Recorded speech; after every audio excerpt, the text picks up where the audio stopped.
out this little slab today. Right here, it's got a crotch right here. So this is gonna have a whole lot more figure into the wood. So see what it looks like.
I just did my first quarter saw.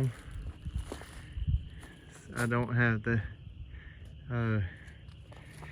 smallest mill. I need to go get me a smaller mill so that I can do this here. It wasn't bad. The start of it was kind of hard.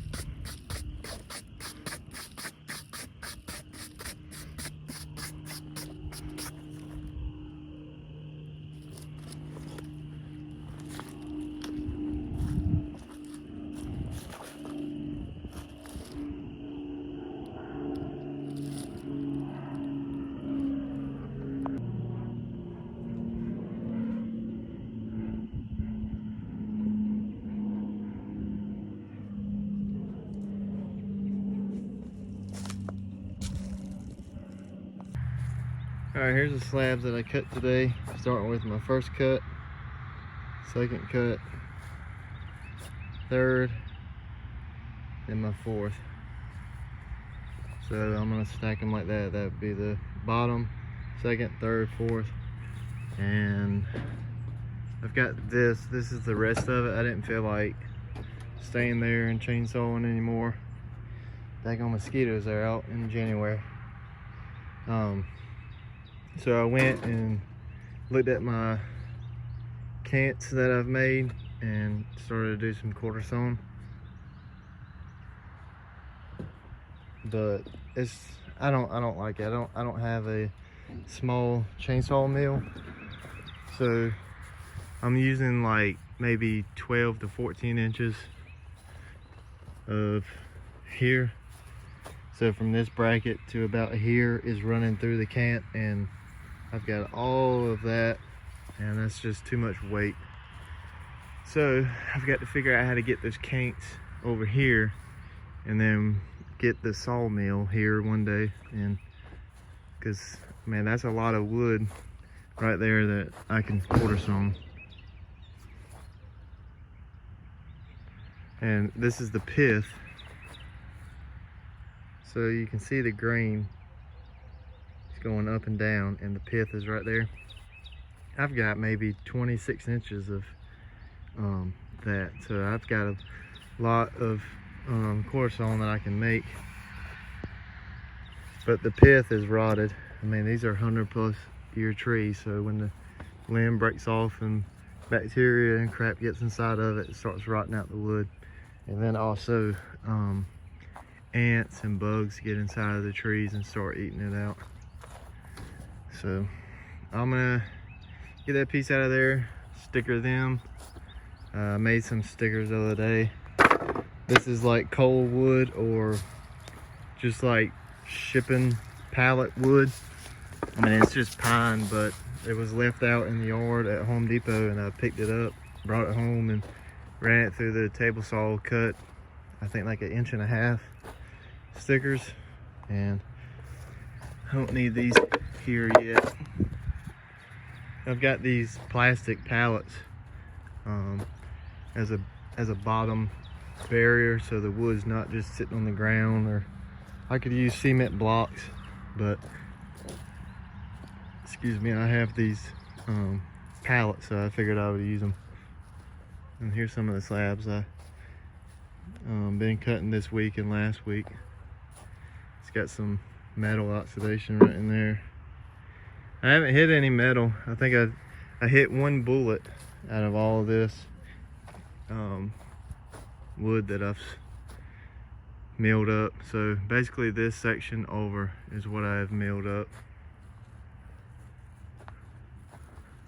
To me it doesn't look a lot, but that is a lot of work just sitting there, especially running a chainsaw mill. And all of those are picked up by me, and maybe a hand or two from someone else, but most of the time that was all me picking them up. So let me sticker these up so I can get out of here before the damn mosquitoes eat me up, which might just, I'm gonna throw some bug spray on because I've got to take a shower anyways. Haley doesn't like me when I'm wearing bug spray. It's not bug repellent, it's Haley repellent. My woman repellent, that's basically what it's called. And also, this filter cap broke off on me, and I have red Loctite holding that bolt inside. That's just a bolt that I picked up. I don't even know what size it is, but I had to keep working, and that was my little fix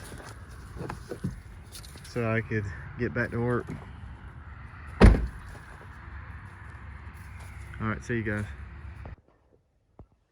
All right, I'm back at the tree job. I didn't have a phone for 2 days. The front screen finally broke to where I couldn't use it. So ordered one off of Amazon for I think 28 bucks. Put it on yesterday and got my phone back. So this part here was together, but once I slabbed down to the rot area, I decided to just cut it off. That way then I cut it to where it's about 62, 63 inches length. And then right now I'm cutting anywhere from 45 to 50 inches wide. So I'm about to slide this slab off, then load it on the trailer. And then I've been having complications with the G888.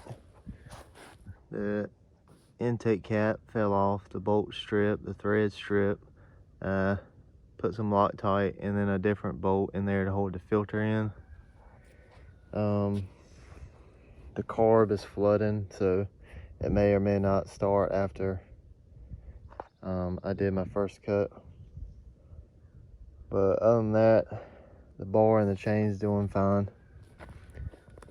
Let me get my tape measure. I think I'm capable of doing about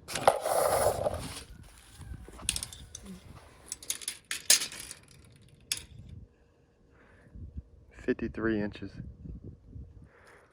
And that's pretty much maxed out on this bar. And that's a 60-inch bar.